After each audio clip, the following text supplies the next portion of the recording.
He did it! He did it! Flutie did it! I want to go higher! Batted up. Oh, God! Stokely down the side! What's going on, guys? This is the Extra Point Podcast, right? Not the XFL Extra Point Podcast. New day, new faces. We got cameras now. You can see Thomas, so I don't have to throw to him that he's here. You can see me. So, this is going to be kind of weird. This is our first podcast back in, like, a long time. When did we stop? In January, right? Or February? No, because the league started in February. Oh, God, Thomas. See? This is what we're working with already. I think we ended in March. So the league shut down. We did one more show. That's true. And then we took a long hiatus. So at least 3 months. At least 3-4 months. Yeah, I don't think your math's right there, bro, isn't it? Oh, wait. Yeah, third? Yeah, okay, yeah. 3, 4. Bang! Damn, I'm bad at months, bro. All right, so this is the Extra Point Podcast. A little bit different than the XFL Extra Point Podcast. So this is not going to be as specific as was the other show. It's kind of our general sports show. Sports talk. Sports talk. Thomas and Justin Sports Talk. And What we're hoping to do with this show is just talk about anything in the world of sports that could happen. You know, we want to be able to... Obviously, there's going to be a significant focus on football and basketball, because those are probably the two things I know the most about. I don't know about you, Thomas. That's probably the two things you know the most about. That's mostly correct. I know football is your bread and butter. I'm like 90% football. Yeah. So I'm probably like 60-40 football, basketball.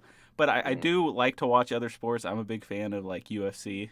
I watch a lot of... Did you watch the fights yesterday? I watched the Joseph Benavidez fight.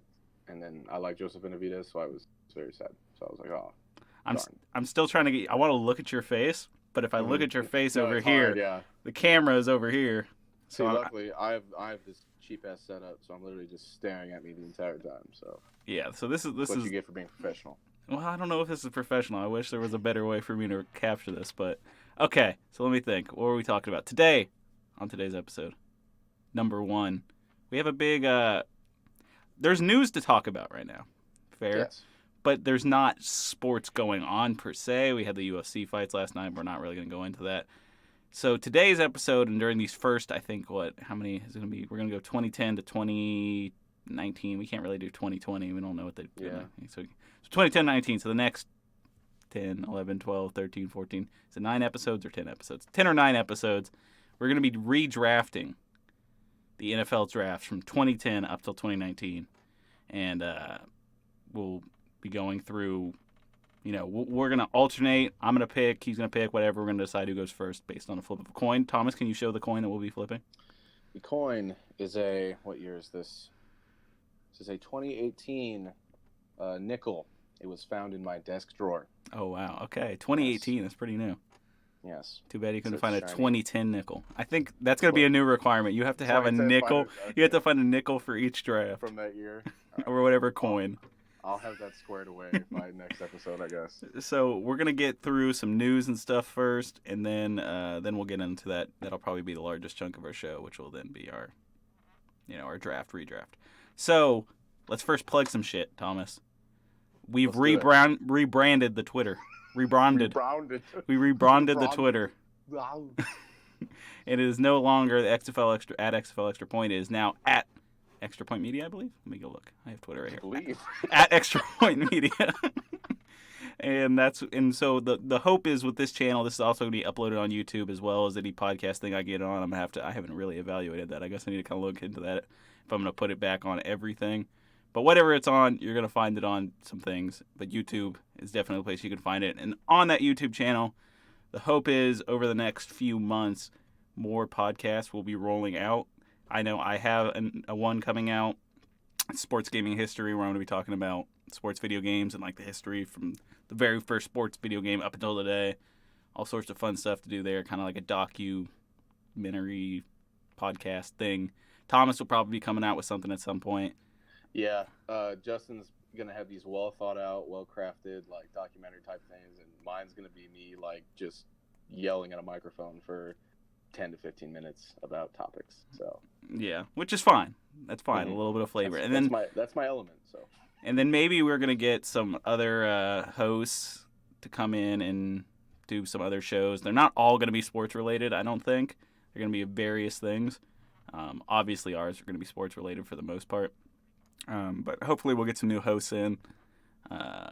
Maybe down the line, I'm going to think of like putting it out to the public. And if anyone's got a good idea for a podcast, maybe I'll let them do a show. But that'll obviously require some vetting, and I don't want fucking Joe Schmo, who's also a racist, to be doing a podcast for us. So yeah, don't want the racist Joe Schmo. That's a bad look.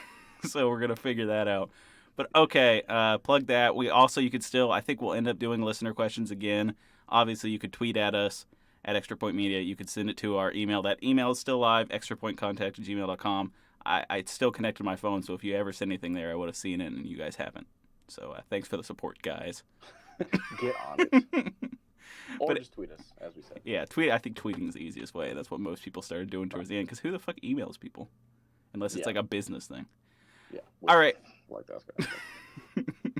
All right, let's get into the news for today's show. And I think the first thing we need to talk about, at least that I want to talk about, is maybe, you know what? Maybe let's do a recap, because we've been off for a while. Let's do a recap of some of the things that happened. Sure. What do you think is the biggest news that's happened since we have ended? Well, outside of the big elephant in the room, we're not going to talk about COVID, coronavirus. Yeah. But I think the biggest thing to happen was or at least the most hyped thing to happen was the Washington Redskins name change. And then collapse. All the other stuff, and then weird collapse thing. So do you want to talk about that first? Yeah. So first off, with the name change, I've always thought, since I've watched football, that I was like, this name change should happen. Like, I don't know, Redskins is not. It shouldn't be a name. So like, okay, so that's something I'm obviously not against them changing the name. Then you just have to think you got to come up with a good name, because if we get something stupid, we get like Washington Wildcats. Yeah, or something like that. It's like, come on, you could come up with something cool. You're one of a few franchises who gets to like come up with a cool new name in 2020. Yeah. Like, there's so many options. Yeah, that fan design, where I know they can't do this because of copyright, but the Washington Red Tails, that would be so cool. I know they can't do that because they don't have the rights to that, but they could get those. The fan-made logos there. Give that guy like a couple $1,000. That's all you need to do. Forget about it forever. You don't really even need to change the uniforms. They can go to those cool uniforms where the pants are like more of a beige color. Right. Or they can just keep the yellow and red. Who cares? But I mean, it's there to do something cool with. So if we end up getting like I said, Wildcats, or like Washington Generals or Washington Warriors, like something cool, please. I was okay with Red Wolves. Red Wolves was all right, but Arkansas State already kind of, that's their shtick. I know that's different tiers of importance, but I've also seen some jersey mock-ups, which I know are just mock-ups, and usually jersey mock-ups are gross. Yeah. But they've actually looked pretty decent. So I don't know. We'll see what happens. I fully expect it to be the most like blasé, boring name change. I'm really thinking it's going to be the Warriors. It'll be the Warriors or maybe the Generals or something. Just like not good. Total waste that'll be for the next 10,000 years that no one will care about. So okay, so that's name change, but then we got the big bomb of a news article that came out. Terrible, just terrible. Yeah, like not good. Like that's never a situation you should be putting any employee in. Should be putting a female employee in that situation.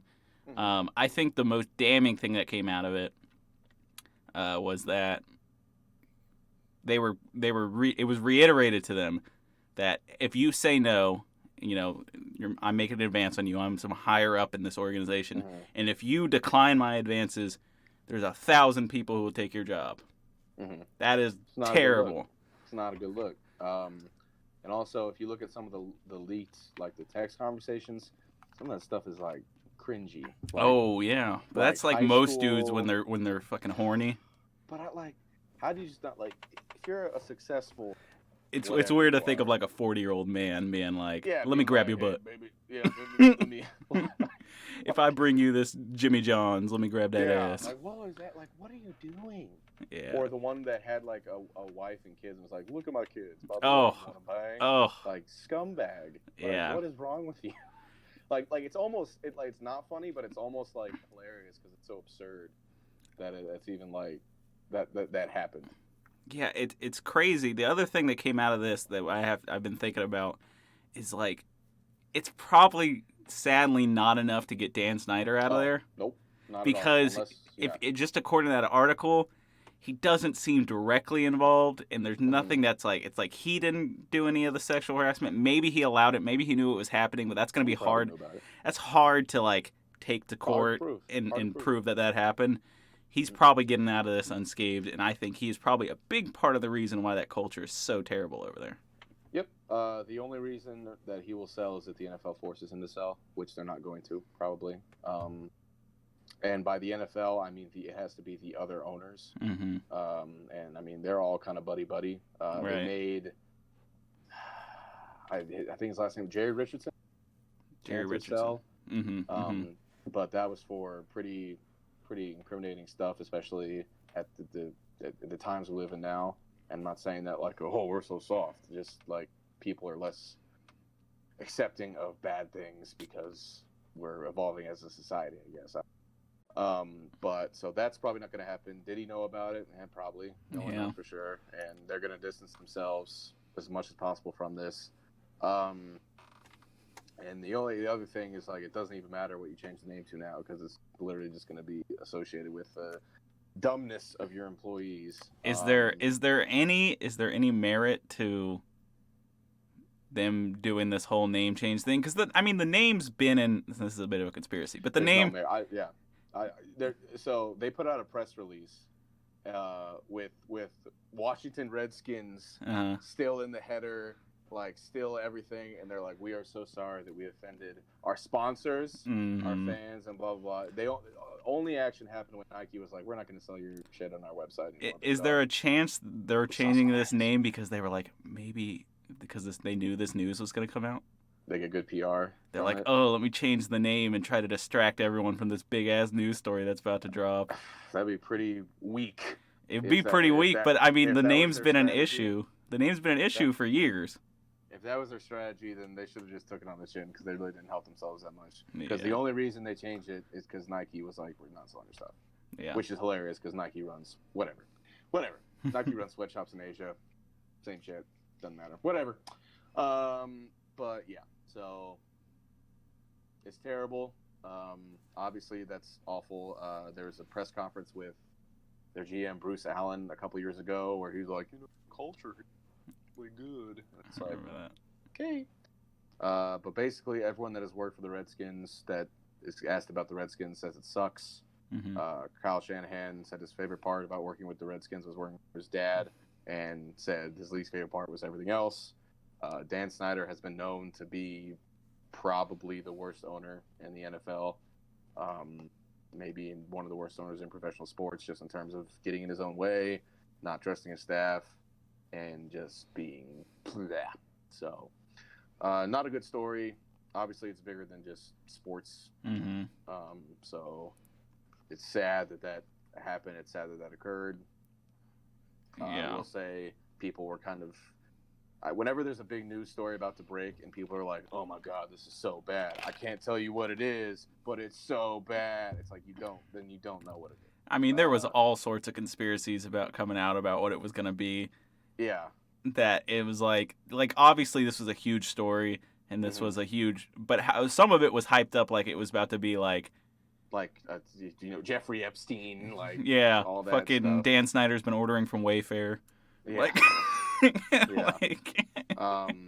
the one that I found the most believable that wasn't talked about too much was the Capri Bibbs and Jay Gruden situation. Where, for those who don't know, there was like a secretary or some kind of administrative work who was apparently was having an affair is not the right word. We'll say an entanglement for the times. An entanglement with Jay Gruden, and then Capri Bibbs, who was a running back on the team, also had an entanglement with this employee, and Jay Gruden was not a fan of that. So allegedly, Capri Bibbs was taken out of a game because of that, and his replacement missed a pass block, which is why Alex Smith broke his leg. I don't know if that's valid. That kind of seems like too big of it seems too big of a perfect storm, like that Always Sunny, the Pepe Sylvia thing.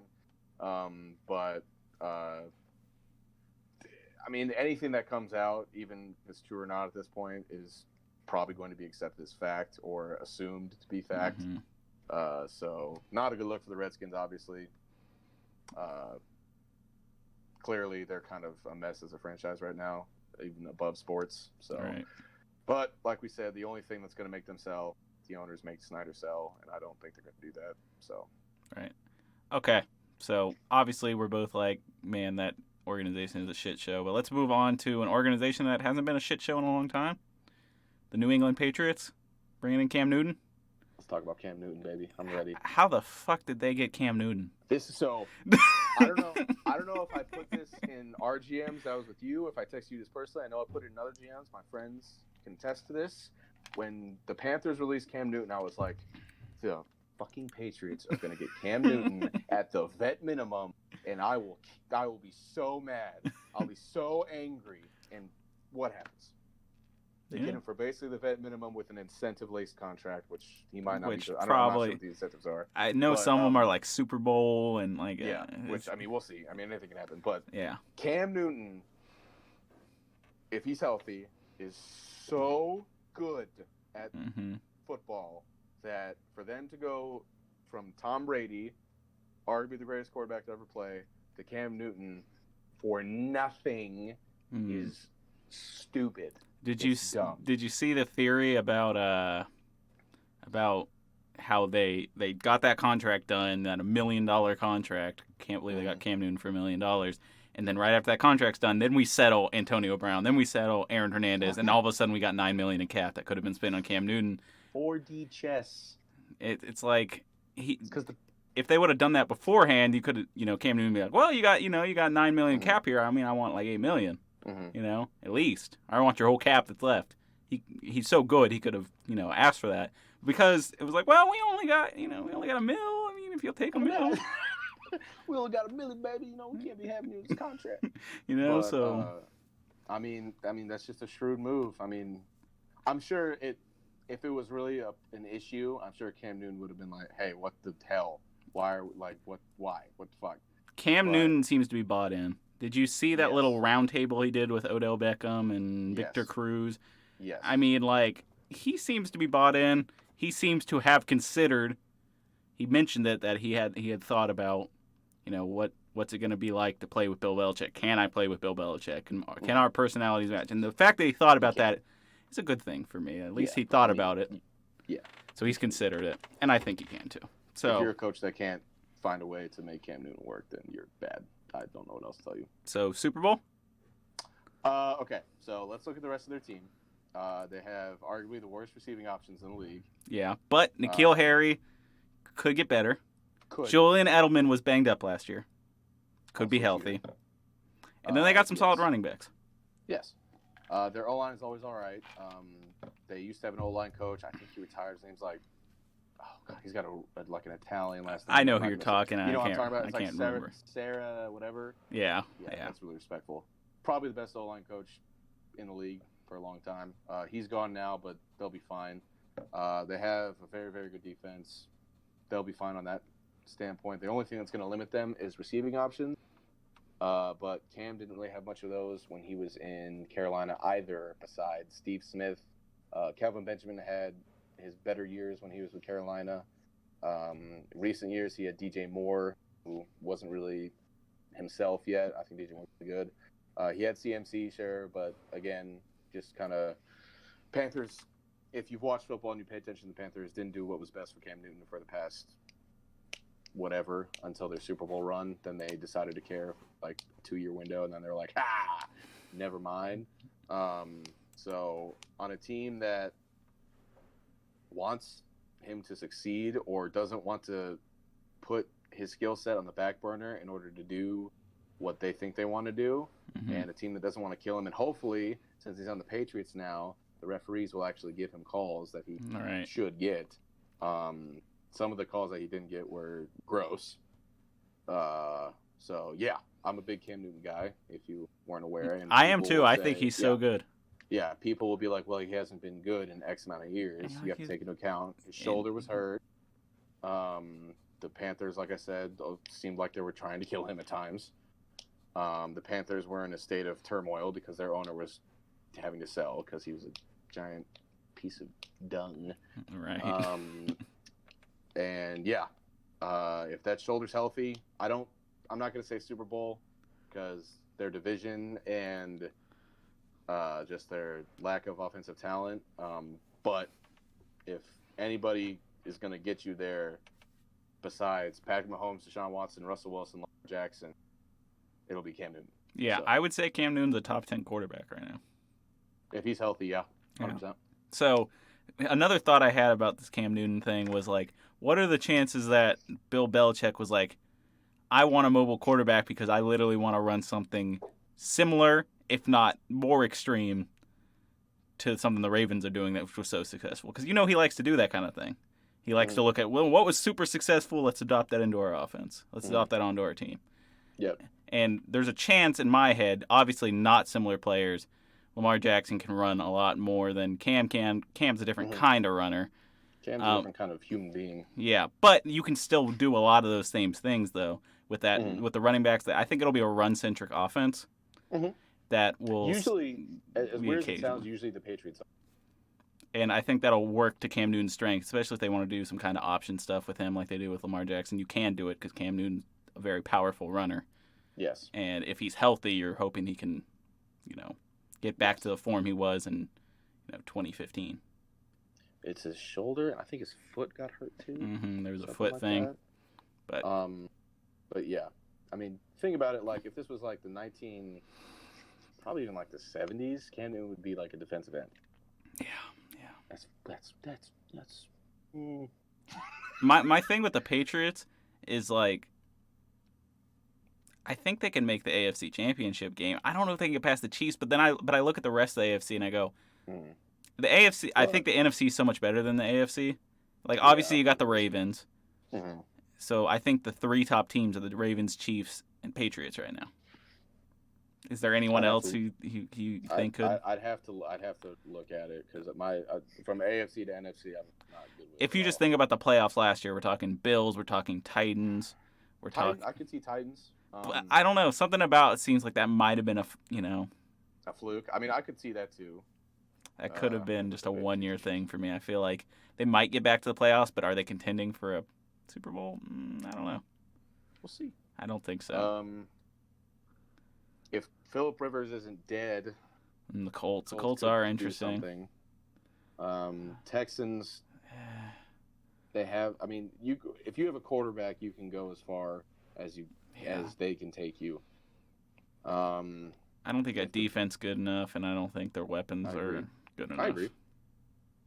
Looking at their division, which is the Dolphins, the Bills, and the Jets, their really own contention, in my opinion, is the Bills. And the Bills' defense is very good. I think their weapons are okay. They're much improved. I'm a lot higher on Josh Allen than you are. I think Josh Allen can be good, and he, of course, is as one of my friends would say, a freak of nature. I mean, he's basic. I mean, but his people who criticize Cam in a certain way, where they're saying he's not accurate or he's not whatever, like all of that can be applied to Josh Allen. I was gonna say Cam Newton and Josh Allen are similar to me, and that's why I like both players. Josh Allen is like a bargain bin Cam Newton, and I think he can maybe get eventually. I personally think he can get better. I just you look at quarterbacks, like you don't magically become more accurate, is all I'm saying. And if you look at from Josh Allen's rookie year to his current year, he's improved. So he has gotten better, but if you watch him play and you look past the numbers, so. But also you got to think, the man was throwing to Cole Beasley. The man was throwing to John Brown as his best options. Don't disrespect John Brown like that. But John Brown is not a number one or two receiver. We about to fight right now. I'd say he's a solid 3.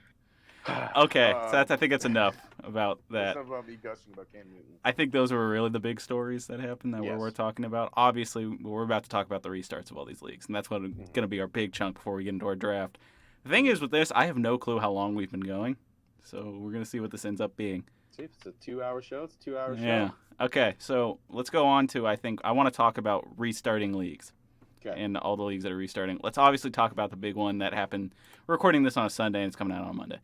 So the big thing that happened today is all the players started dropping these, we want to play. It was definitely like a coordinated thing.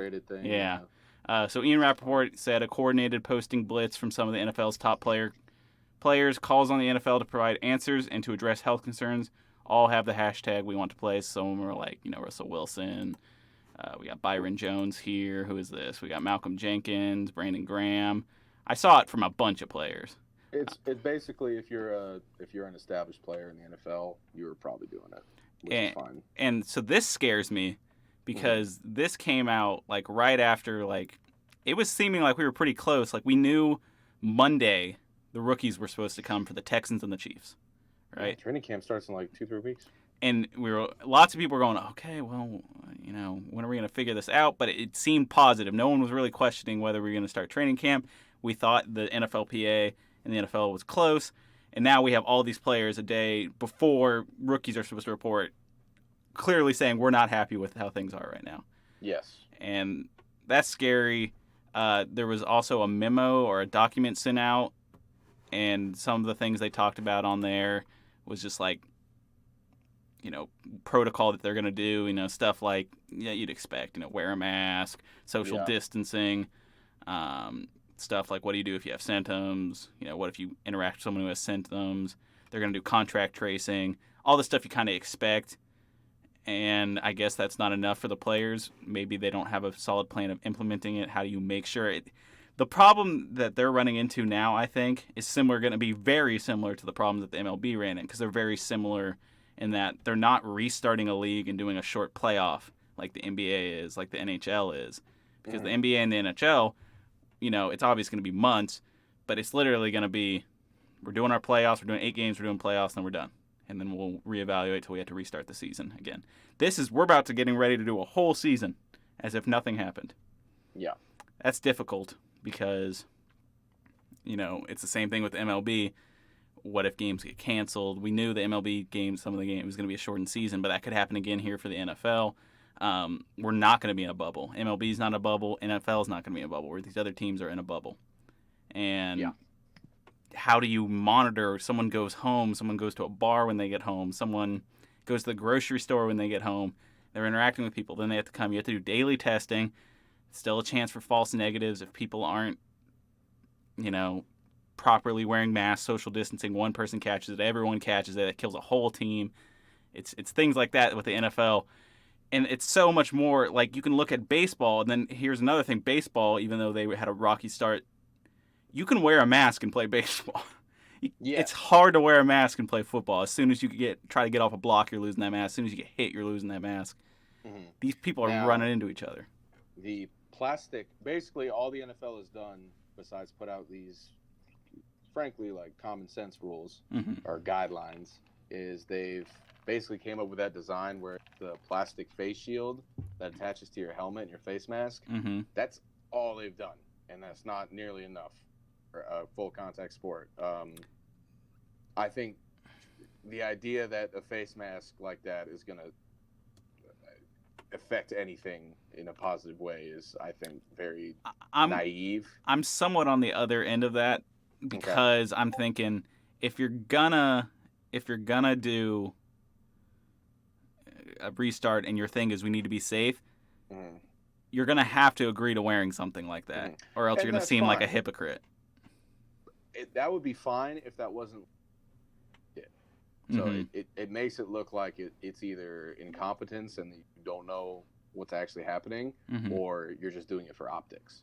Right. And like, ooh, we care so much. And it's like, no, you don't.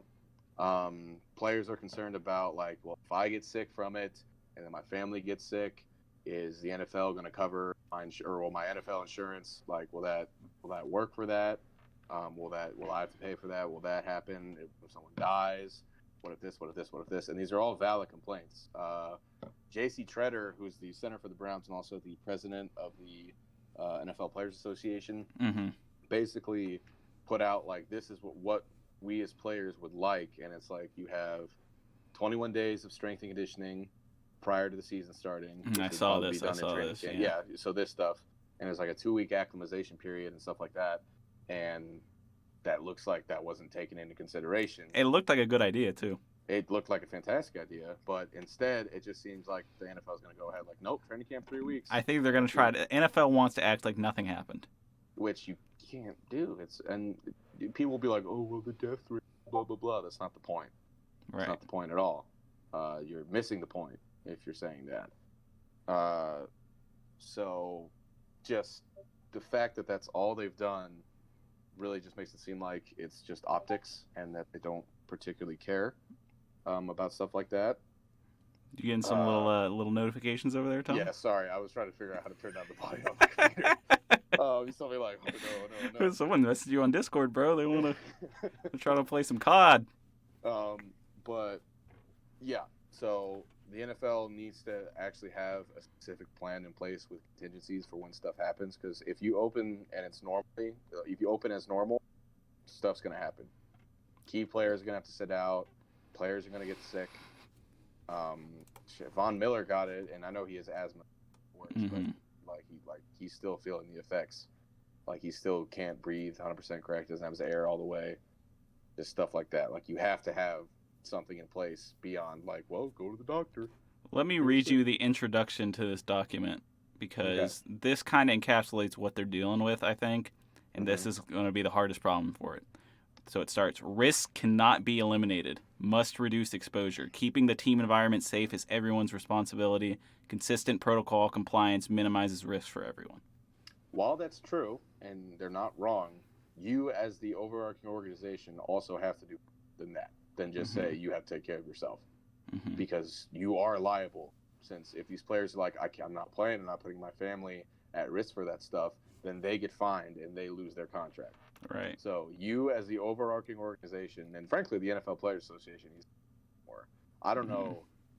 I guess they just must not have the amount. Like the NBA Players Association has ridiculous pull with the NBA, mainly because the NBA is a little more worried about public opinion.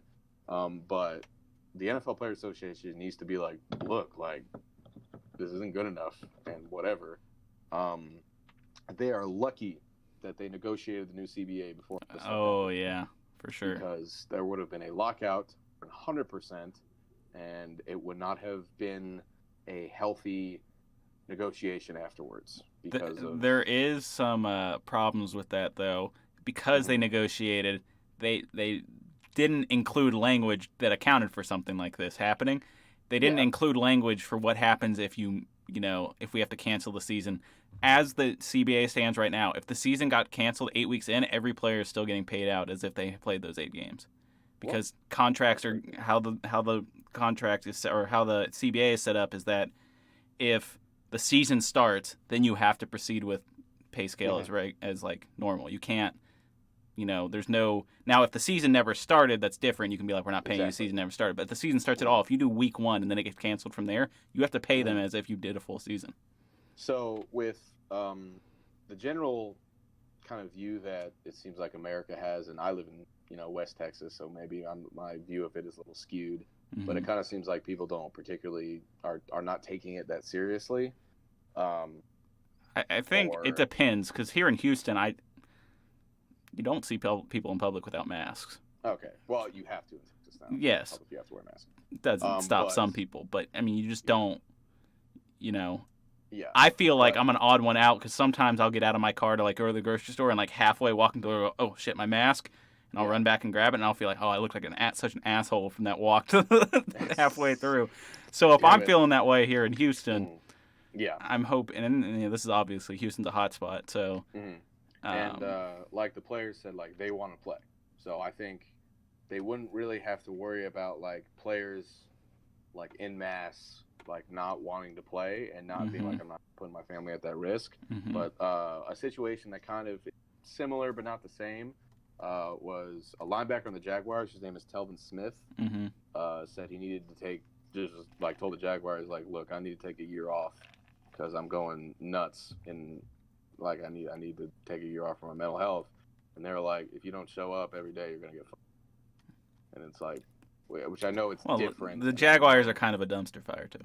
That's true. That was when Tom Coughlin was running them, so it's different. But at the same time, it's just like, and people will be like, well, the worst people are just like, well, if you didn't show up to your job, you'd be like, they're not pushing pencils. These are professional athletes. This is different.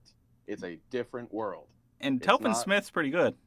Yeah, exactly. And I think he might have retired after that because he was just like, because I think he's like, well, I'm not going to get fined all this stuff, so I'm just going to say I'm retired and then come back with it. Which it's weird that they couldn't come with a more amicable. Like what they did with Everson Griffin. Exactly. Where Everson Griffin was missing games. He had mental problems going on. We were like, and the Vikings were like, hey, you take some time off. You figure your shit out. Which obviously there's stuff that goes on behind the scenes that we don't know about, so whatever. But just stuff like that. So that's what I would worry about if a player is like, like I just had a child or whatever, and I'm around high risk individuals all the time. Mm-hmm. I don't want to play this year because I don't want to put them at risk. Is the NFL going to be like, okay, maybe they'll do that by team basis, which I hope not, because I think most teams will be like, fuck you, especially if it's like, a gunner on special teams or somebody that's not particularly important. Mm-hmm. That would be my worry, and that's where I think the NFL needs to step in and be like, if you want to opt out, great, your contract is still honored. Maybe if it was incentives, you don't get those incentives, or maybe if whatever, or you can some kind of stipulation to where if you want to opt out of a full contact sport during a global pandemic where people are telling people you got to stay 6 feet apart, and the NFL is saying you can't exchange jerseys after the game, but you can still run into tackles, spit, bleed on each other for 4 hours. Like it just doesn't make any sense to me. Yeah, it doesn't. For a league to not have some kind of plan or some kind of contingency that they tell the players, instead of just being like, nope, take care of it yourself. Also, you got to play the sport to get money. So here's a tweet from Tom Pelissero. It says, as of now, this is from yesterday, yeah. So as of now, only 20 players will be allowed in the facility at a time until the NFLPA signs off on an infectious disease emergency response plan for each club. If protocols aren't met, a grievance could follow, but clubs have the right to set reporting dates within the CBA rules. So literally, what that means is they don't have to do shit because it's all self-reported. They could get a grievance maybe down the line, but they can just be like, if they say you have to be here at this time, they have every right to find a player who isn't there.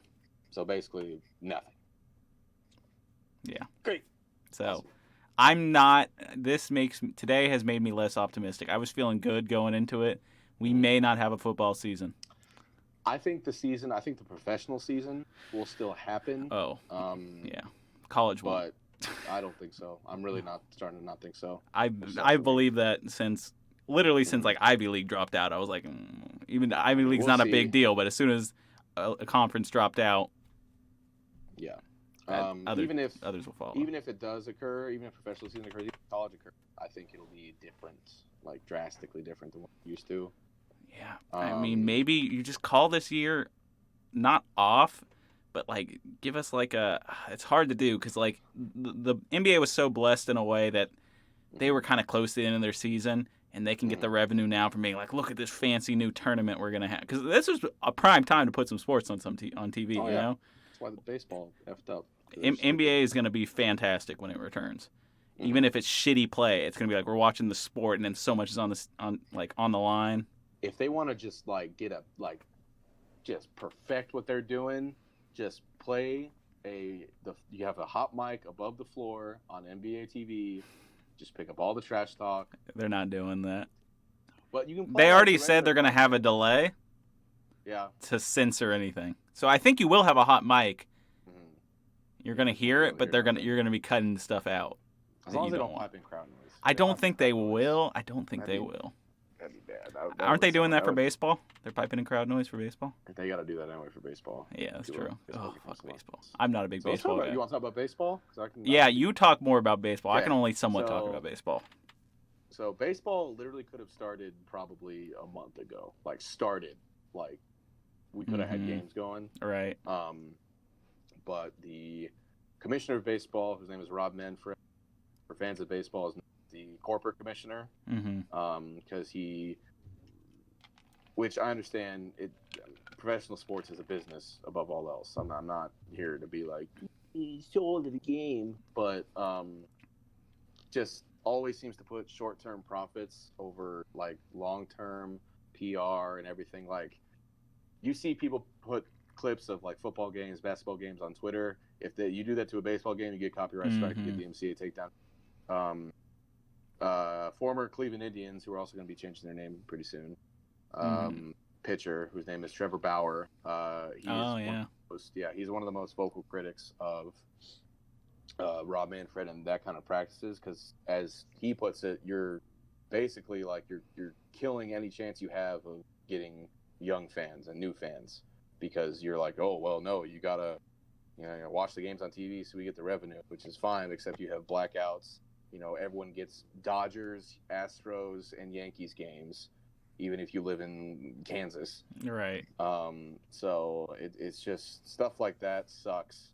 But with the coronavirus stuff, basically the owners were saying that it's the Players Association fault that they hadn't started, and then the Players Association were saying it was the owners' fault, and that went back and forth and back and forth and back and forth until the players were finally like, just tell us when we can start.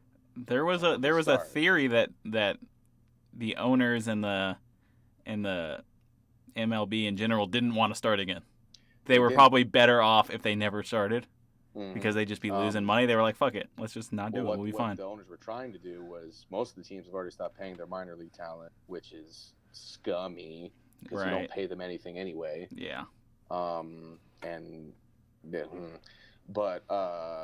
So what they were trying to do was to get, I think the players wanted 60 games, and the owners wanted whatever arbitrary number of games. The players wanted more games, the owners wanted less. The owners literally kept dragging their feet, impossible to have more games, as they said. And even then, when that happened, they tried to put like some riders in on the like official, like this is how the season's gonna go, to basically just like players get effed. So it's just a really bad look for baseball in general, and to a sport that's already kind of popularity, unless you kind of, I don't want to say born into it, but most people I know are not huge baseball, unless you're in a major city like Houston, and even then, like most people just the Astros. Casual. You don't find many. Like me, I'm a huge football nerd, right? Right. I do a bunch of dummy stuff on my free time because I just like it. Baseball, that's rarer. I'm not going to say rare because I don't know. Yeah. It's rarer than football nerds. That's rarer than basketball nerds. Baseball's not helping itself. It's to It's not me, helping itself at I'm all. not a big baseball fan. I think it's just incredibly boring. Mm-hmm. Like obviously, like even right now, because there's baseball games going on right now, like right. So there's some baseball spring stuff, training, yeah. and I'm stuff like that. craving sports. Mm-hmm. I'm probably not gonna watch a baseball game. Now, if they would have started a month ago, so right now we'd be probably either really close to the start of the postseason or in the postseason. Probably more people would be watching it, but instead they dragged their feet so they could get stuff stupid, like just money now, nothing later. So I would rather watch MLS soccer than baseball. I would rather watch baseball, but that's just preference. I can't deal with the. It's just long periods of nothing happening. I can watch baseball if it's a team I care about or if it's a postseason. I think that might be the reason I don't got a team. Postseason might be the best postseason in sports. Oh, that's a tough one. That's and I don't even really like baseball that much, but like I can. If we had to power rank best postseason sports, I'd probably go March Madness #1. Yeah. Well, #1 is probably March Madness. I was thinking more just strict professional. Oh, if we're talking just professional, mm-hmm. I'd still probably go NFL. NFL would be pretty low for me. But single elimination does a lot for me. Yeah, but that's NFL might be low for me. Possibly the easy joke is like, "Ooh, your team never makes." Well, well. So I mean, that maybe might has some be a truth to fair it. point. I also just don't like I don't really watch the Super Bowl that deeply. Oh, unless I see, care like the about Super it. Bowl is like a holiday for me. I got like I the just beer and the food I don't eat all the time, there's too much fluff to it. Like there's like the halftime show and that I then don't like care tweet. Oh about. yeah, no one watches the The halftime show. 4-hour pregame show that I don't care about. Yeah, Like, I mean, I can get myself into it. It's like Christmas Day for me. I'm like, okay, it's a holiday. I would rather know the result and then watch it the next day with everything else Okay, cut yeah, out. that's Just watch not. play. See, yeah, But that's just I'm me, there for because the I'm a- pageantry too. I hate the pageantry. Yeah, I guess we're different in that opinion. Okay, anything else we want to talk about here? I don't know how long we've gone, but before we get on to our redraft. I don't know. All right, let's just get on to the redraft. So right, it's let's do it. coin flipping time. All right, so Again? am I gonna call it or are you gonna call it? Why don't you call it? Since Okay, I'm and putting then the so coin whoever flip. wins gets to decide if they want to go 1 or 2. Yes, we'll do Okay. that. Okay, so call it. All right, heads. Let me It see is. Let me see it. I need to trust you. You're not gonna see it there. It's heads. Okay, yeah, I You can can see see the it? head. I can see the head. Okay. Oh, terrible. I'm so old. Okay. Anyway. All right, so I'm gonna take the first pick All right. because this is the best slot I think I can go for this. So let's set up a little bit of this season, right? We're coming off of 2009. I was mentioning this to you earlier. This is the first draft I ever watched because this is the year. This is the draft after I started watching football. So I started watching football in 2009-2010 season. Brett Favre just came to the Vikings. We got horribly eliminated in the NFC Championship by the bounty hunting Saints, and it has since created a hatred for that team that has gone on for years for me. And every time we give them, because we've done it twice now, where we spoil their playoff hopes, I feel good inside.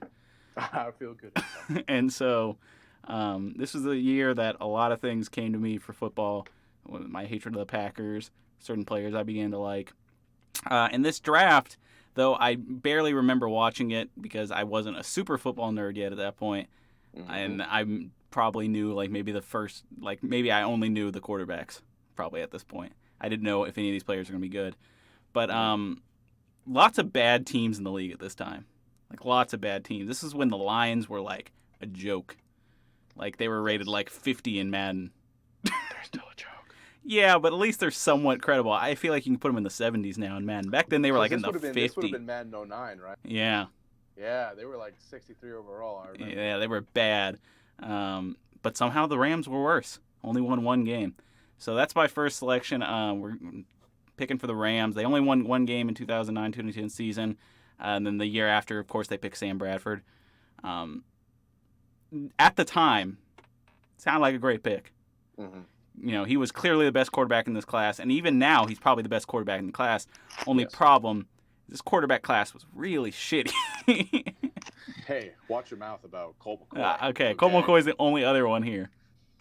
So I will tell you now, and let's see if you agree. There will not be a quarterback taken in this. We're only taking the first 15 picks. I'm not taking a quarterback. You're probably not taking a quarterback. I'm not taking a quarterback. Too much talent. So the team improved from 1 win to 7 wins after this draft, and it's probably Sam Bradford because they just didn't have a quarterback the year before.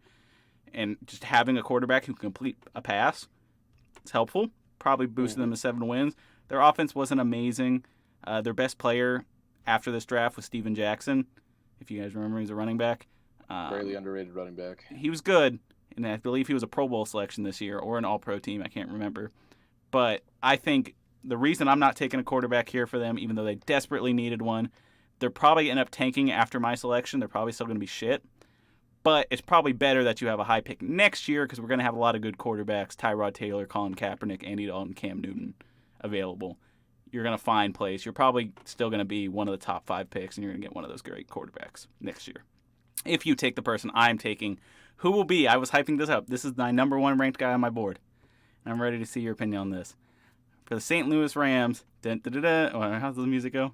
It's something like that. I can't replicate it because it's kind of weird. But I'm taking Rob Gronkowski first overall. Okay. Taking Rob Gronkowski. Only player on this list who could be argued as the best player at his position ever. Fair. Only player on this list. Now, I was between him and another person. I could have taken either of them here. I went with Rob Gronkowski because you're not going to find a generational talent at tight end any other year after this in the same level that Rob Gronkowski is. I think you can find who would be my number 2. I'm not going to tell you because I think you might take him here next.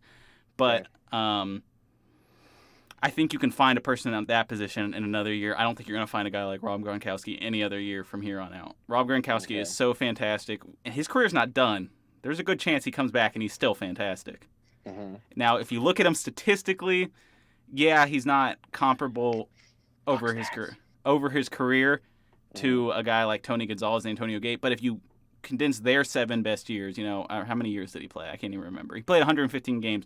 If you took their 115 best games, Tony Gonzalez, Antonio Gates, they'd be comparable to Gronkowski. He's one of the best players, of the decade, and I think you have to take him 1 overall here. Okay, so nothing you said was wrong. Just if you're looking at, so the way I did it, and we kind of talked about this for the show, mine's gonna be a lot more boring than yours is, which does not mean mine's better or worse. Tight end positional value. That's the only argument you got against him, I think. Yes, I mean. There's 2 arguments. There's 2 arguments here you could get against him. The second one would be that he didn't play that long, and he missed a lot of games. But still, arguably, probably the best tight end ever. Arguably. Yeah. Tony Gonzalez maybe is better, but but I think it's still arguable. It's still definitely. I think Tony Gonzalez, Antonio Gates, and then Gronk. Those are the 3 you got to talk about and figure out who's the best there. But yeah, so yeah, positional value being what it is, I don't.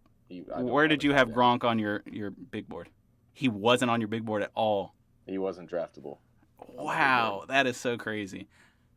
He's one of the players I have to decide that was going to be a backup. Wow. Yeah, he's my number 1 pick because he is, in pure talent at his position, he's the best. He's the only player on this list that is literally. Nothing you said was wrong. He's a block first ballot Hall of Famer. Yes. So I think you have to take him. All right, I want to hear your next pick for the Detroit Lions. So for the Detroit Lions, I can set some stuff up about what they were dealing with going into this season. Go for it. All right, so they won 1 game more than the Rams. They had 2 wins, yet they were still arguably the worst team in the league, even though they won 1 more. They had rookie Matt Stafford, so now he's going into his second year coming off of this draft. He had a rough first year. We know over his career he gets a lot better, and he becomes one of the top 15, top 10 quarterbacks in the league. And during the offseason, they added Nate Burleson, so they now have Megatron and Nate Burleson, as well as a young Brandon Pettigrew. That's why if this pick fell to me, I wasn't going to take Gronk because I was like, okay, Brandon Pettigrew's not fantastic, but you could probably there's a bigger need here. Yeah. And I think Nate Burleson is a good enough second option to a wide receiver. He was good with the Lions for sure. So, okay, you tell me who you're taking here. Okay, so I think you know who I'm taking here. The Detroit Lions, for me, pick what I believe is the best football player in the draft, which is Ndamukong Suh, defensive tackle out of Nebraska. It's who they picked before. Mm-hmm. Ndamukong Suh, like I said, mine's going to be a lot more boring than yours. But it was the right pick at the time. It's the right pick now. I think he's the best football player in the draft. Mm-hmm. In Nebraska, I think he should have won the Heisman as a defensive tackle. Right. Which is nuts. Obviously, in hindsight, 100%, it wasn't like the best ending for Ndamukong Suh with the Lions. And obviously, Ndamukong Suh, a bit of a toolbox. But I think just talent-wise, he's one of the best defensive tackles ever to play. So I think that's a fairly easy choice with who else you have there and who the. So when I was looking at him, D tackle was definitely a need, and it would probably be my backup pick for who I would take there. There was one guy I had higher who was not a D tackle, but I wouldn't have taken Ndamukong Suh. I think he's the second best D tackle in this class, though production-wise they're all kind of equivalent. I just think because of the baggage he brings along, because of how his career ended in Detroit, with all that in mind, and how his career, his tenure in various places has ended, it always ends with contract disputes and problems, on the field. It's not really off the field stuff. It's more like he's kind of a dirty player, and didn't he step on someone's dick? Oh no, he kicked Matt Schaub in the dick. That's right. I mean, you wonder what he's like in a locker room, the fact that he hasn't stuck on one team. That's the only reason I had him lower on my board. I'll tell you where I had him on my board in total. Okay. I had him ranked 6th out of all the players. Okay. Anything else you want to say about... I mean, Ndamukong Suh's not a bad pick. All 3 D tackles in this class that are going to be probably drafted here, all great. I think there's just a couple players I would have taken over him. Really, if it wasn't, there was only one player I'd probably take over him in this spot because of the Lions' need. Obviously, I'd take Geno Atkins, but if we're going to, the differences are going to be differences of opinion and about someone's personality, how they'd be, because they're all kind of production the same. But there was a need I felt was bigger on this team that I would have addressed. But that's all I have to say. Okay. All right, I'm going to move on to 3 here. Now this gets interesting because you picked Ndamukong Suh. So then I go, wow, okay. So I kind of got some options here. I don't think, even though they originally took Gerald McCoy, the Buccaneers, at 3, I don't think, given the talent that's still available, that they would take that again. They can probably wait and get another guy. I'm between 2 people here, and now it's like, oh, who's more important? I'm gonna take Trent Williams here at 3. Okay. I'm gonna take Trent Williams for the Buccaneers. I considered wide receiver. I considered safety, and I considered D tackle. But I think take Trent Williams here and shore up that offensive line. They had Josh Freeman following this. Their quarterback situation wasn't great. Again, address that in a later draft. Start building that offense. Their defense hasn't really been the problem. They've had some good defensive players. Levante David. David's a beast. They've had a few good guys on defense. I don't think defense has been the problem that has been, over the course of their, tenure or these last decade. Their problem hasn't been defense. Their problem has been offense. I think you need to protect whoever's going to end up being quarterback. It's not going to be Josh Freeman. And get a guy like Trent Williams who's going to play for a long time and be very good for a long time. I have some stats on here. Let me look at the stats on him. He had 7 Pro Bowls in 10 seasons. That's pretty good. Yeah, that's a solid career. In those seasons he didn't make the Pro Bowl, he was injured. Yeah. So, in all his healthy seasons, he was a top 10 ranked tackle. Yes. Maybe top 5. I think Trent Williams right now, I think you could argue he's the best left tackle. Yeah. So if you can get that guy here at 3, get that guy here at 3 for the Buccaneers over another, flashier pick that you could have got. I think you need to protect whoever's going to be your quarterback, and it will not be Josh Freeman. All right, let's move on to your pick at number 4 in Washington. So, number 4 for the Washington Redskins. They originally would pick Trent Williams here. I still see offensive tackle as a large need. Do you have another offensive tackle in this class you would take? I have several more. Oh, boy. Yes. I did not prepare for that. So this player was the one that I mentioned to you that I was a little bit concerned about putting him in this just because his career was so short. And you're going to take him at 4. I'm going to take him at 4. That's crazy. I don't know who it is. Reasonings for. So, this player, he is Anthony Davis, offensive tackle, Rutgers. Yeah, I wouldn't have put him in my top 20. So he was very, very, very for the Niners for a while. He retired around the time that Jim Harbaugh was fired. I think it was the season after when they were still in that transitional period between like Chip Kelly. So I think Anthony Davis going to a team that wasn't the Niners at the time, that maybe he just kind of would enjoy playing for a little bit more and what the transitional period. I know the Redskins are the model of stability. Maybe he wouldn't have retired.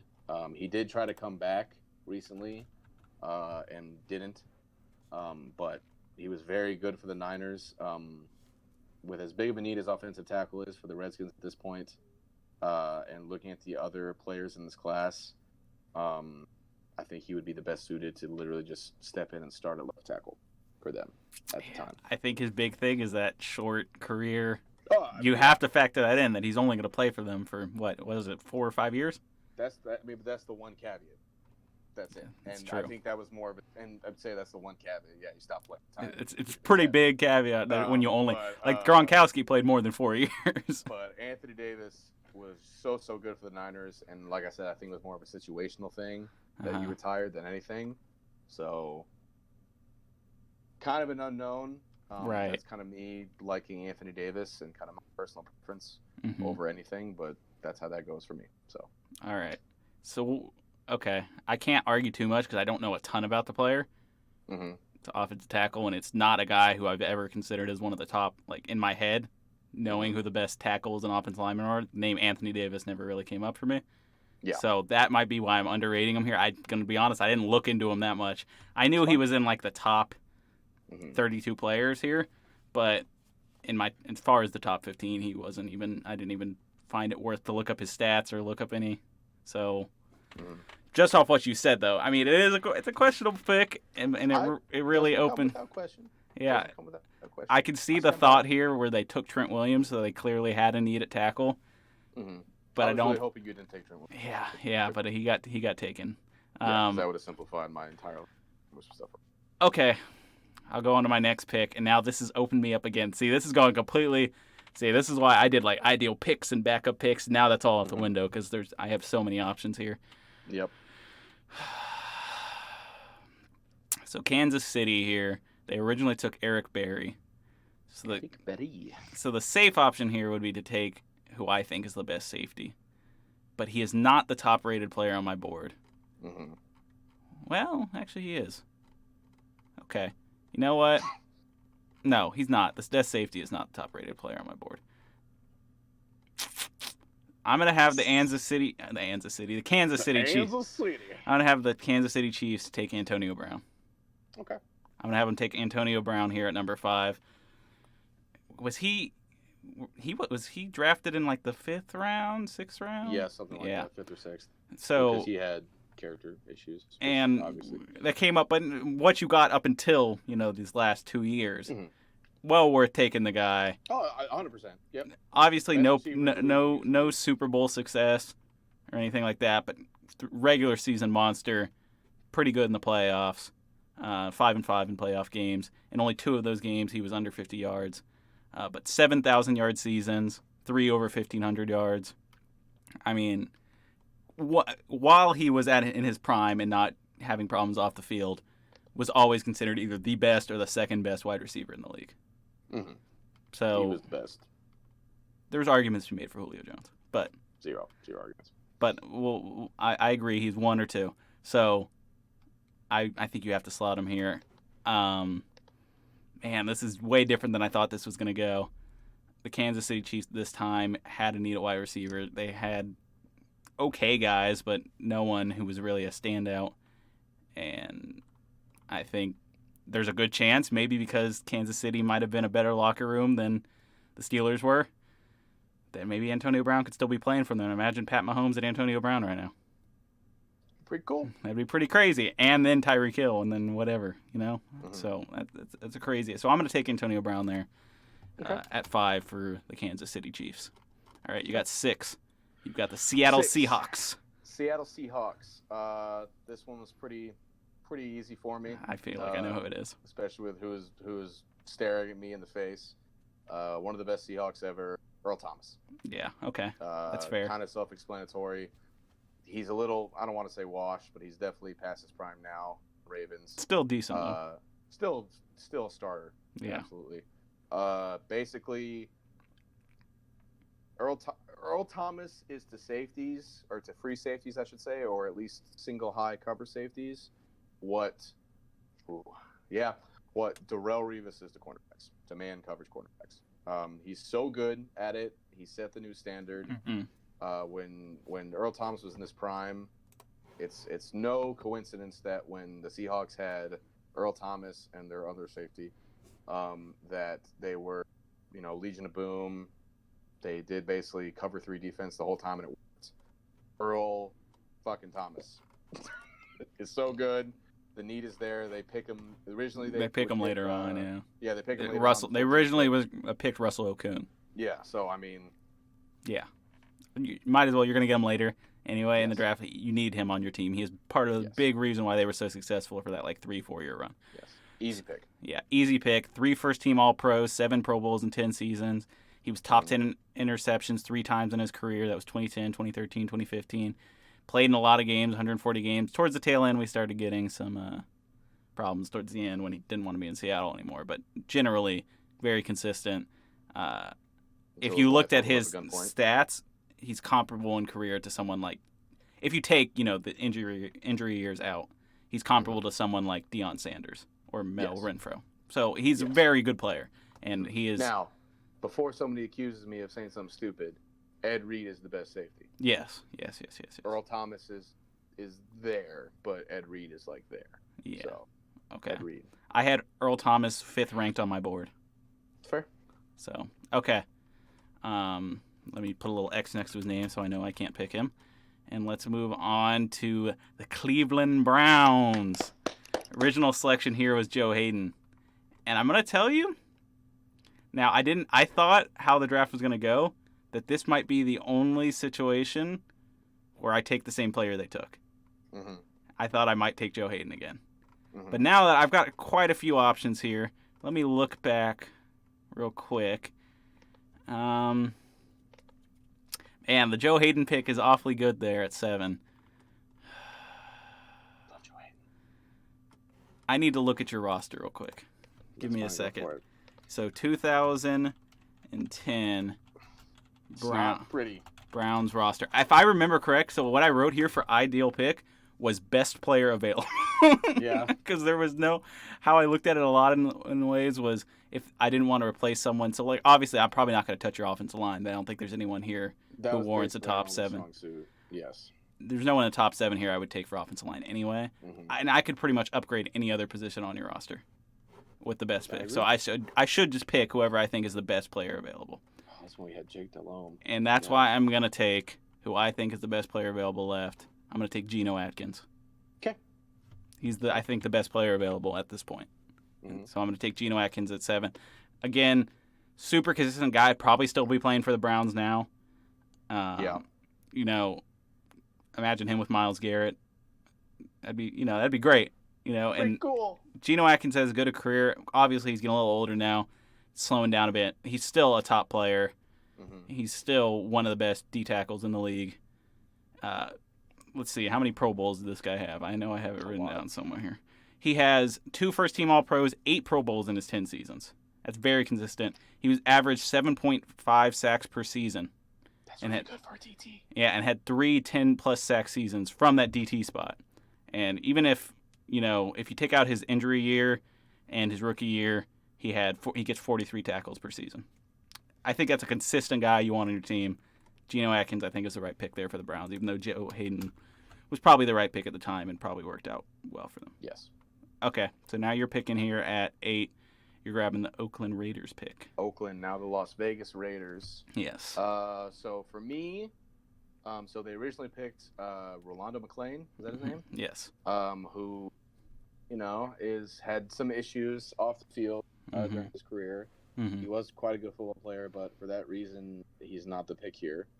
They're going to pick a player who played the same position and is one of the greatest Niners of all time, Navarro Bowman. Linebacker. That's a solid pick. Yeah. So I was gonna have Navarro Bowman picked at 5 for the Kansas City Chiefs, but because Antonio Brown was available, I had to take Antonio Brown. Yeah. That's how high I was on Navarro Bowman. This was literally I had them taking somebody else, and then in my last second review, I was like, oh no, oh god. So yeah, as soon as I saw that he was in this draft class, I was like, all right, who needs a linebacker? Yep, okay, good. An elite linebacker. He actually he was a little overshadowed by Patrick Willis when the Niners had that defense, but I mean, as good as Patrick Willis is, which he's also fantastic, Navarro Bowman was really, really, really, really good. He's a complete linebacker. He can do anything you want to do. Navarro Bowman's good. Yeah, if you look at most, great defense in the league, they always have an absolute monster in the middle at linebacker. And Navarro Bowman's one of those guys. If you want to build a championship team, I think you need a championship defense. You need a really solid guy at middle linebacker, and I think Navarro Bowman can be that. So, yes. Okay. Before we go to the next pick, I'm sorry. Who did you take for Tampa Bay? I didn't write that one down. For Tampa Bay, I took blah blah blah blah blah blah. Why am I forgetting? You took Trent Williams, didn't you? Yes, I did. I took Trent Williams. Okay, cool. Okay. So, now I need to look at the roster for the Buffalo Bills. Buffalo. So, 2010 Bills roster. See, I knew I was going to have to be doing this on the fly because... That's fine, because then we get more conversation out. Because things were going to go differently. I knew you were going to take some picks. Also, I don't know if you can see on camera, I'm getting incredibly sweaty. Well, yeah, you're in your... So Ryan Fitzpatrick at quarterback, obviously not terrible. You can roll with that. This team obviously wasn't a great team. Let's see what I'm looking at here. They have good. They're solid at nose tackle with Kyle Williams. Don't need to replace that position. But everywhere else could probably use some improvement. Jarius Byrd at safety, free safety, not terrible. For context, they picked C.J. Spiller. Yes, they did. And I would not take a running back this high. Don't take a running back in the first round ever. C.J. Spiller didn't even start for them. C.J. Spiller was cold. Fred Jackson started. Yeah. Well, yeah. So who was their GM at the time? Against the draft. The rest of the draft is pretty bad. They got Steve Johnson. He's solid wide receiver. Okay. Steve Johnson used to be the best until he started dropping everything. Sorry, keep going. Okay, so I'm probably upgrading their defense here. Okay. Let me look. But I can't take a D tackle here. They got Kyle Williams. But if we go, I'm looking best player available at a position they could use improvement on. And so I'm gonna take Jason Pierre-Paul. Okay. I'm gonna take JPP Solid. here for the Buffalo Bills. That's a good pick. Yeah, Super Bowl, he big contributor to those Giants Super Bowl teams. Huge contributor. Yeah, and he's a solid pass rusher. I don't know if he's a Hall of Famer because his career's kind of petered out here towards the end. Pretty much ever since he blew off his finger with fireworks, we don't know. So yeah, but he had a solid enough career for that stint in 6-7 year stint where he was one of the top edge rushers in the league, and so you have to take him this high. I think at 9 is good value for him. Probably right about where I had him slotted. Let me see, where do I have JPP slotted? He is 8th, and I'm taking him 9th. And he's 8th on my big board. I'm taking him 9th. I think that's good value. Is he the one that had the... No, that was Justin Tuck. I was going to ask who had the freight train face mask. Yeah, that was Justin Tuck. That was the coolest in the NFL. I was like, can't have that anymore. Okay. So, number 9. So now you're taking 10, Jacksonville Jaguars, who originally took Tyson Alulu, I think. But, no, that last thing is LU. The trend of us fucking up names that are not like American names. Alaulu, maybe? Alaulu. You know what? Hold on. Let me look up a quick clip on YouTube. My guess is Tyson Alaulu. Okay. Keep talking, hyping up the Jaguars. All right, Jaguars at this time. They needed wide receiver. They needed cornerback. They needed outside linebacker. They had some needs on this team. Their offense was questionable. Maurice Jones-Drew was still on the team at this point. Maurice Jones-Drew?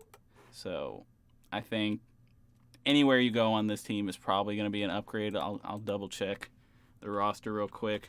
2010 Jaguars. Let's look. Roster. I can't type. All right, here we go. Let's look at this roster. That's the music I'm Never mind. I think it's Tyson Alaulu. Okay, that's fine. Yeah, you can pretty much go anywhere here on the defense, especially. So they took a D tackle. So there's a D tackle still available here for you to pick. I'm curious who you're going to take here. Gerald McCoy's still available, correct? Yes. Yeah, it's Gerald McCoy. Yeah, that's what I'm thinking. Yeah. You like Geno Atkins is the best D tackle in the class. I like Nopkins. For me, Gerald McCoy is the second option, and Geno Atkins would be third. Interesting. But Gerald McCoy is good, has been good. He was a cornerstone of the Bucs defense for as long as he was on there.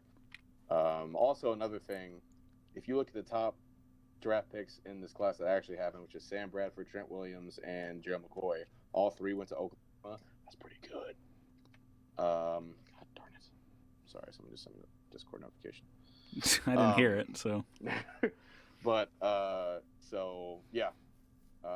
McCoy, one of the best D tackles in the league in his prime. He's still playing. He's on the Cowboys now. He was on the Panthers. He was a part of their awful rush defense. He's a little older. The Panthers didn't really have anybody else helping him besides him and Kawan Short, both pass rushing DTs primarily. I think he'll do really good on the Cowboys. I think he's one of the better D tackles to play ever as well. Yeah, so. He's super solid. Again, I think with all three of these guys, it's like it's mainly just they're preference. Almost the same. Yeah, it's just preference. And where they fell, even though there might be like a fat amount of distance from where you picked Ndamukong Suh and then where Gerald McCoy ended up getting picked, it's more because of need than it is that they're so far apart. I mean, like, let me see where I had all three of them ranked real quick. So I had, they almost fall back to back. I have Geno Atkins at 4, Ndamukong Suh at 6, and Gerald McCoy at 7. I mean, they're all very close. There's only one person in between them, which was Earl Thomas at 5. So, okay. So now I'm making the pick for the 49ers. This offense in 2010 was pretty solid. You know, we had Michael Crabtree, we had Frank Gore, we had Alex Smith, we had Vernon Davis. They picked Mike Iupati, not here, but later on. And they had Anthony Davis, who was also a rookie. And so I think maybe there's some questions on their defense. Patrick Willis was there. Justin Smith was there. A couple decent guys. They have some questions in the secondary for sure. I can't see myself upgrading their offense. So let me look at my available players here. Okay. You know what? You know who I'm going to take here? Who you taking, big dog? Let me look. That's hard. Okay. So let me see. We got he's not available. He's not available. You know what? I'm going to grab Marquise Pouncey here. Okay.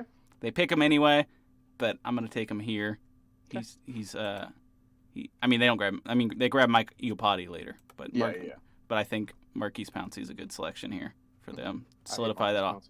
I know you do. But I think he's a good pick here for them. Just a solid offensive lineman that still plays, still consistent. And I think he's, you want to build that offensive line. They obviously had plans to do that. They took 2 rookies in this draft anyway. I think the best available one was Marquise Pouncey at this point, so might as well take a guy if you're going to end up taking 2 anyway. Maybe you get Mike Iupati later in the draft. All right. So now you are picking for the... I got to scroll all the way back. You're picking for the San Diego Chargers, who originally picked Ryan Matthews. Yes. So this is the first year. I think the year prior to this was LaDainian Tomlinson's last year on the Chargers. Yep. So now so LT's the thought gone. process here was obviously get a running back. If you know Ryan Matthews' career, you know he was kind of injury prone, which again is not really a fair criticism of players because if you break bones, is something you have math. to factor in here. It is. It is something you have to factor in. People who are like, whatever, stay healthy, bro. Like, yeah. you can't But when you look at avoid someone's broken bones. career, you have to. Yes. Yeah, you can't blame the player. Also, I'm of the firm running backs don't matter camp, or at least they matter very, very They little. mattered a lot more back then. That's true. But I think this was kind of the transition from they don't matter. This was Adrian Peterson in his prime years and stuff. So Adrian Peterson is also an alien. So yeah, this was Arian Foster was good years and stuff like that. So I'm actually gonna have to look at their roster because I'm not 100%. Okay, go for it. Between 2 people. I can recap our picks thus far. Go for it. At number 1, I took Rob Gronkowski. At number 2, you took Ndamukong Suh. At number 3, I took Trent Williams. Number 4, you took, for Washington, Anthony Davis. Okay. Number 5, I took Antonio Brown. At number 6, you took Earl Thomas. At number 7, I took Geno Atkins. At number 8, you took,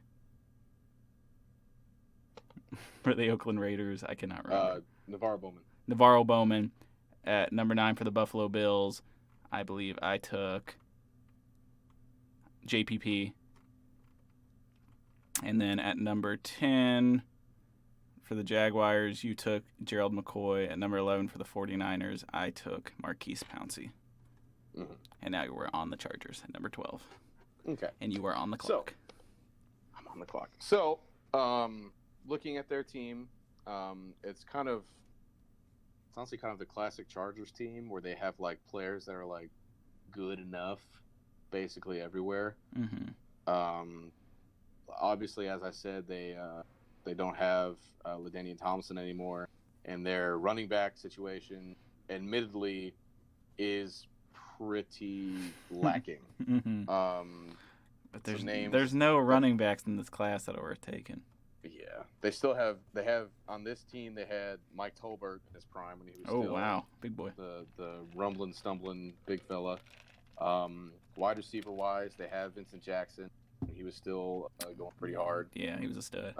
So you can't really, I don't think you can really justify. They have Malcolm Floyd too. It's actually really underrated. Tight ends, they had Antonio Gates, of course. Their O line was okay. I don't really think you can justify taking an O lineman here either, unless some of the tackle was better. The defensive line's pretty across the board. Linebackers are pretty good. Honestly, it just kind of makes me want to take what I believe is the best player available right now, and that's Brian Bulaga. Oh, wow. Offensive tackle out of Iowa. Okay. He plays right tackle primarily, which I think, didn't he sign with the Chargers like this offseason period? I think he did. Maybe. Anyway, because he was on the Packers for a long time. Yeah. Really, really good right tackle. One of probably outside of Lane Johnson and Mitchell Schwartz, probably the better right tackles in the league. Super good. He basically will be a cornerstone of that line for years to come. I think best player available there, Brian Bulaga. Not exactly a pressing need, but not.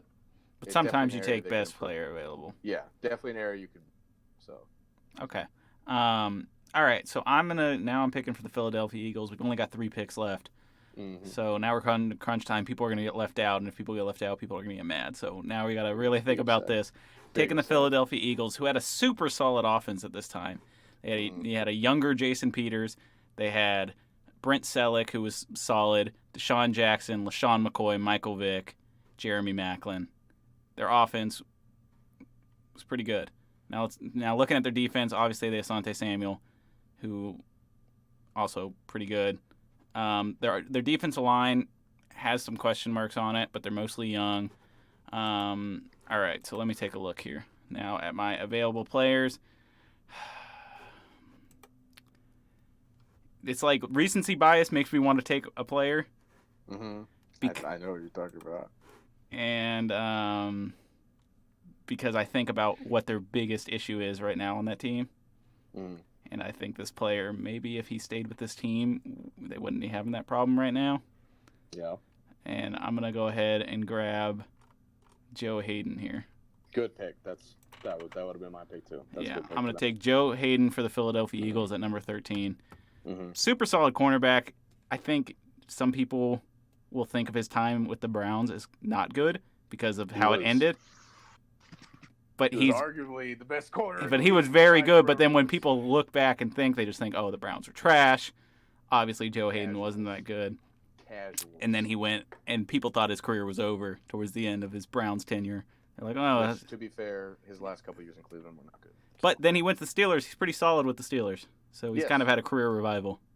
Yes. And I think Joe Hayden's a good pick here. Long career, cornerback's an important position. Take him for the Philadelphia Eagles.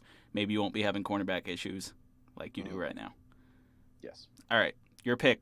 You're getting the other Seattle Seahawks pick. You picked the first one for them too, right? Yeah. Yes. Kind of a boring pick because it's literally just flipped. But here they pick Russell Okung. Yeah. Okay. Fair enough. State. I might have reached and take Cam Chancellor here. Yeah.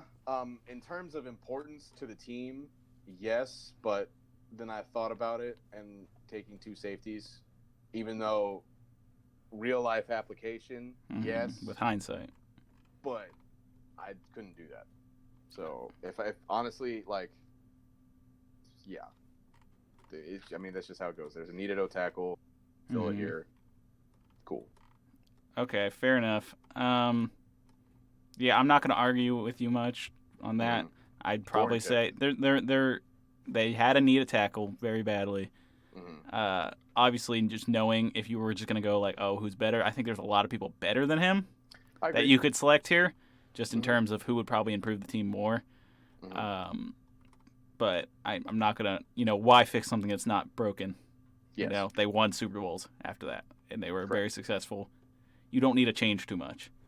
Do not at all. Okay, let's move on to the final pick here in our redraft at 15. We can also throw out some other names we were considering towards the end. Good. Okay. Just that. So for the New York Giants, their original pick here was Jason Pierre-Paul. We know he was a stud. Given the situation I'm in now, there's a couple guys that I'm going to be sad didn't make the list if they don't. Pull the trigger. Do what you're going to do. I don't think you know who I'm going to pick here. There's a right answer here. There's a right answer here, is There's a there? right answer here. The replacement for JPP is the right answer in my opinion, probably. Though, I would go inside linebacker if there was any solid inside linebackers here. And there is one. There's one. But do I put him over the guy? So this is. I feel like I'm gonna exclude someone here. I'm between two people. That's fine. I'm between two people. Since this is the last pick, do you just want to say two people, and then I'll give you? I'm between Everson Griffin and Sean Lee. Okay. So the correct answer is Everson Griffin. That's what I think too. But Sean Lee he's right next to Everson Griffin on mine. Sean Lee, yes. The thing that drags Sean Lee down for me, he's made of glass, which again, not a legit criticism, but you got to take it into account. He's a very, very good linebacker. He has a hamstring injury every other season. Okay, I'm gonna take Everson Griffin there. I think that's the right pick. Super solid with the Vikings. Obviously, I know a lot about him. We literally had this conversation the other day about Danielle Hunter, and you mentioned that when people think edge rusher for the Vikings, they immediately think Everson Griffin because that's how long he was dominant in the league. Yes. I mean, and he was so dominant, and he wasn't immediately impactful right after a draft. It took some time. I think it took Jared Allen retiring for him to really step up. But Everson Griffin, a fantastic player, fantastic motor. I think anyone would have been happy to have him as an edge rusher. All right, let's talk about some guys that got left out here. And I feel really bad about one of them. You can say the one you feel really bad about first, then. Devin McCourty. Devin McCourty, yep. I had him as my 11th ranked best player, and he didn't slot in anywhere for me. Mm-hmm. It's just kind of, if you look at the position of safety, it's not really that, to be honest with you. Yeah. Unless you're a dominant force like Earl Thomas, Ed Reed, my guy who was first out of mine, which was Cam Chancellor. It's not that important. It's not that much of a changing position, which is why people are saying they should trade the Jets' 2 first-round pick for Jamal Adams. Like, nope. I'm trying to think because I thought there was a spot where I thought I could probably get. Did we draft Eric Berry? We did not draft Eric Berry. Eric Berry too. We only took one safety. Yeah, I mean safety is just not that important position. They usually always fall in the draft. I think Jamal Adams. That's not true. That can't be true. I'll have to fact check that later. But Jamal Adams was like the highest taken safety in AY. Well, when did Harrison Smith get picked? Harrison Smith was a first rounder. Smith was the. He's a 22nd pick. Yeah, he was 22. Didn't he wear number 22? He did wear. Yeah. Yeah. Maybe that's not why, but he does wear. He was picked 22 and he wears 22. So there might be some correlation. Any other guys you want to mention? There was lots of good receivers in this class. Only 2 that made my top 20, even though one guy is probably right outside. Des Bryant is second for me after Antonio Brown, but he's ranked 17 on my board. Yeah, and wide receivers kind of the same. Des Bryant was good in college, but he wasn't like the like Amari Cooper or what's another receiver that high? Why can't I think of any? Like he wasn't like a Calvin Johnson. It wasn't a dominant college career. With him, they were looking more at traits, so he would probably go. I mean, he ended up going like 20-something to the Cowboys, right? Yeah, but even in our draft, it's hard to put him, especially when you consider like there's going to be other wide receivers. Especially in hindsight, when you know like the talent of the ball, because this is a primarily defensive. Yes, there was lots of good defensive players here. Yes, so. And it was hard to slot him in over I had him at 17, but it was hard to slot him in over all these defensive guys. All the defensive But talent. he is the second best wide receiver in this class. Yes. Also, you do have to account he did have a very good where he arguably, I don't even say arguably, he was a top 3, maybe top 2 receiver at times in his career. His career did end when he was 29, 30. Yeah. Recently, so whatever. He'd still be playing if he didn't tear his Achilles, but just something to take into account. Then Demaryius Thomas and Emmanuel Sanders were also in this class. Yes. Who I had Demaryius Thomas at 19, but I did not have Emmanuel Sanders in my top 20. Yeah, I don't think Emmanuel Sanders belongs. He's a very solid number 2 for every team. Okay. Anyone else you want to mention? Obviously, Sean Lee for me. Sean Lee, we talked about him. I just talked about Cam Chancellor. Legion of Boom. I got one. Carlos Dunlap. I was mentioning him too. Yeah. Mike Lupati. I had him at 18. A very good guard. We talked about Devin McCourty. Golden Tate also in this draft class. Yeah, but not top 25 material for sure. Maybe not even top 32 material. I'd have to take a good look at it. Jimmy Graham in this draft class, which recency will tell you Jimmy Graham is garbage. But Jimmy Graham was solid. For the Saints, he was super good. An undrafted guy who drafted at Sam Shields. Yeah, I thought about him, but I didn't think he slotted into the top 20. Yeah, Kurt Coleman, the safety / linebacker for the Eagles for a long time. Brandon Graham. Yeah, that's a tough one. I think people get mad that we left him out. Yeah, they'll be mad that we left Brandon Graham out. But, I mean, if you look at the edge rushers, we took Everson Griffin. So, Brandon Graham's very, very good, but he's not a better football player than Everson Griffin or Jason Pierre-Paul. Yes. So, what do you want? Linval Joseph. I was going to say Linval Joseph. He, there was just so many good DTs here. Yeah. That it's he just didn't slide. But he made 20 for me. He was at spot 20. So my first run through of this, I had him getting drafted, but my second run through, I had to kick him out. So they look at needs. Roger Saffold is an offensive tackle. I think he might still be on the Rams as a guard. I'm not sure. He was very good for a good while. Darrell Washington, linebacker for the Cardinals for a while. He was really good, and then he beat his wife, so mind. Rashad Jones, safety for the Dolphins for a good amount of time. I think we're reaching a little bit. Yeah, I think I'm being scraped the bottom. I think players that I like. Now it's just players that I like. Yeah. So, yeah. I don't think those guys had a chance of making our top 20, or especially our top 15. But, all right, let's try to recap this. Did you write them down as we went? Because I didn't, so I'd be going off memory. We'll fill in the blanks as we go. All right, so St. Louis Rams, I took Rob Gronkowski. You obviously had problems with that. Where would you have taken Rob Gronkowski? Not in the top 15. Wow, that's so crazy. But that's only because of tight end positional value. I just think he was more than a tight end. Yes, he was a tight end, but he was the best. He will be the best pass catcher on whatever team he went on. Would you have? How much of it was the situation? I don't know how much of it was the situation. The dude's a freak. We'll see. I guess he's going to Tampa Bay. We're about to find out. Yeah. He is also 35, I think. No, he's not. I think he's only like 30-something. He wears 85. That's what threw me off. I think he's like 30, 31. Yeah. But he's also beat up and everything. But maybe after a year. I just think you have to take... Gronk is just so special. Like I said, nothing you said was wrong.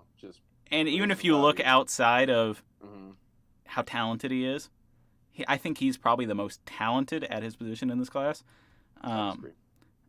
At his position. Oh, you mean like at tight end? Yes.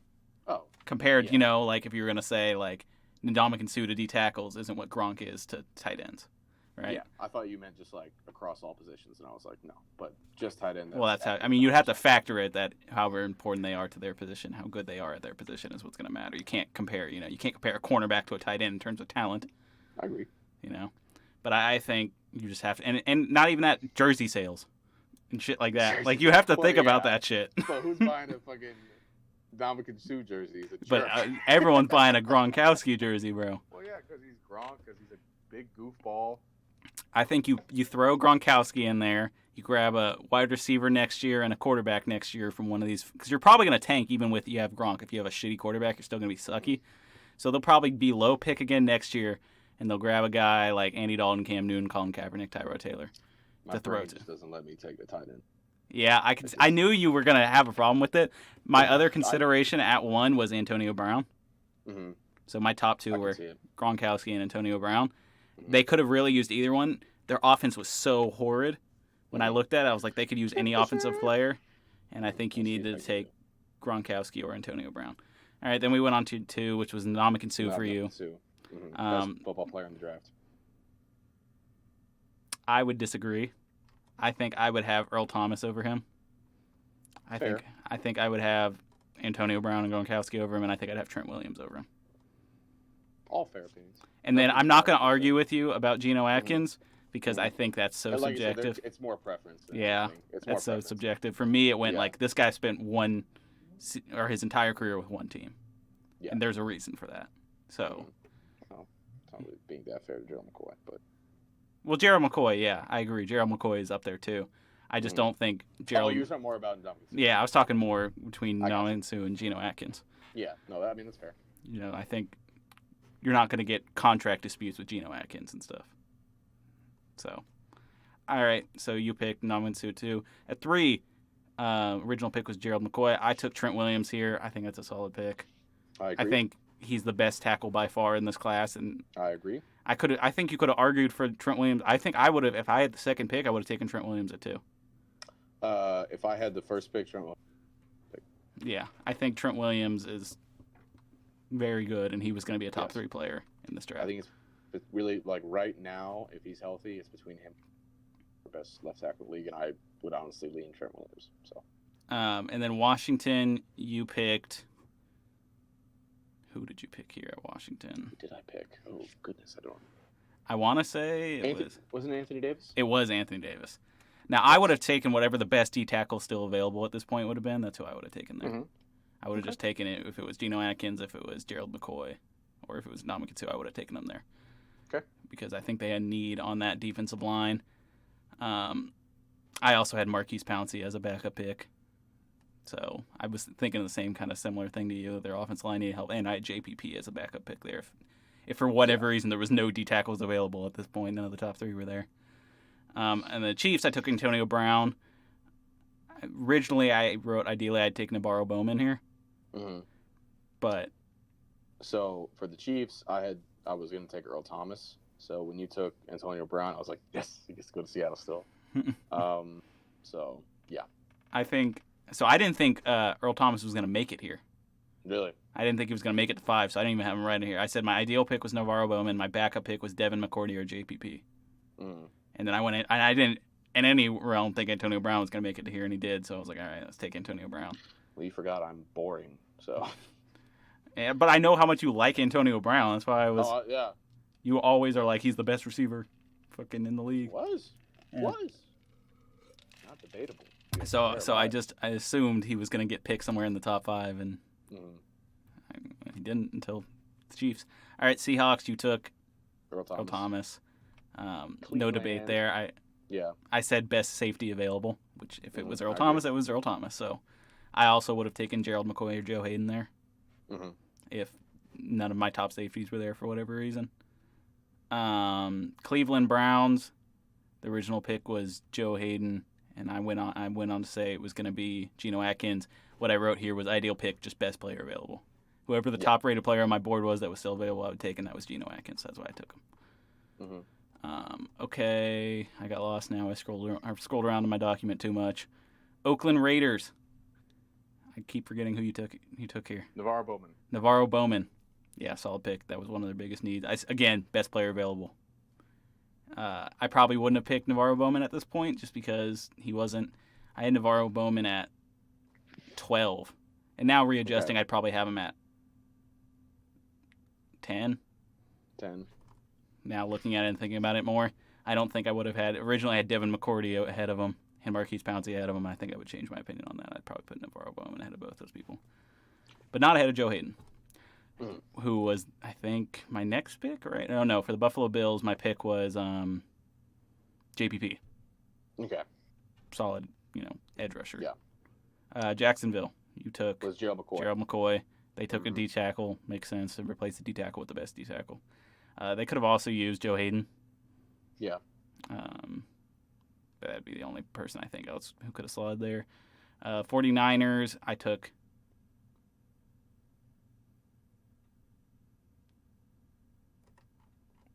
I took. I don't know where you took. I took Pouncey. Pouncey, that's right. That's why I didn't. Yeah, forgettable offensive lineman. We forget about them. Hey man. Chargers. San Diego. I took. Brian Bulaga. Yeah, you took Brian Bulaga. See, those ones are hard for me because Brian Bulaga wasn't on my top 20. Mm-hmm. So, okay. Tough scene. Yeah. Eagles, I took Joe Hayden. Seahawks, you took Russell Okung. Which, that's probably the most disagreeable, in my opinion, on this list. Who do you think you would have taken there? Probably one of the just one of the player. safeties. I probably would have taken Cam Chancellor. Cam Chancellor. Just, again, it's like a thing where my brain won't let me do that. So, I didn't have Russell Okung in my top 20. Mm-hmm. So I probably would have taken any of these other players over him. But that's fair. You know, I guess you need to solidify your offensive line. And then the Giants, the last pick, I took Everson Griffin. Yep.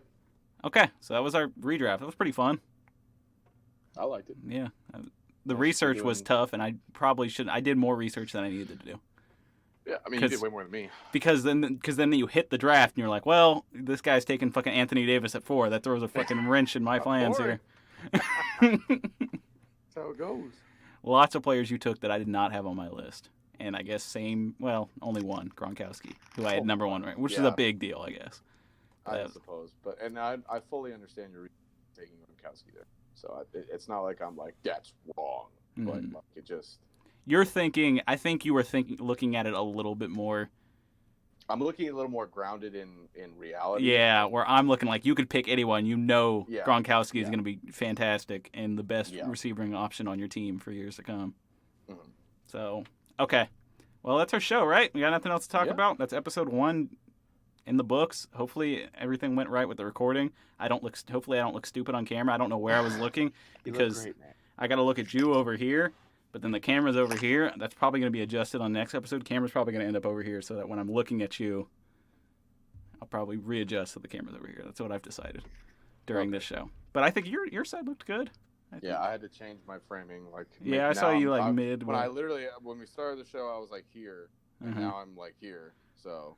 Yeah, I considered doing it in the middle of the show, just grabbing my shit and putting it over there. Like, okay, Tom, I'm going to move this. But I was like, fuck it. We'll just do it for this episode. Well, I'm an idiot, and the adapter that I use to plug to my iPhone also has a charging cable. I realized that mid the show, and I was like, oh. Okay, well, good show. Thanks, guys, for listening. If you enjoyed this, hope you'll tune in again next week. We'll do another redraft for 2011, and then we'll talk about whatever news is going on then. Next show, no, NBA will not have started yet, but players will have reported to camps in the NFL. Some of them. It'll probably be a shorter show next week because there'll be less news to cover because we spent a lot of time on news this week. There could be more news. We don't know. We've got a week to look forward to. Anything could happen. I'm assuming there'll be less news. But we'll see. We'll see. Okay. Well, thanks, guys, for watching, and we'll see you next week. Right. Bye-bye. Bye.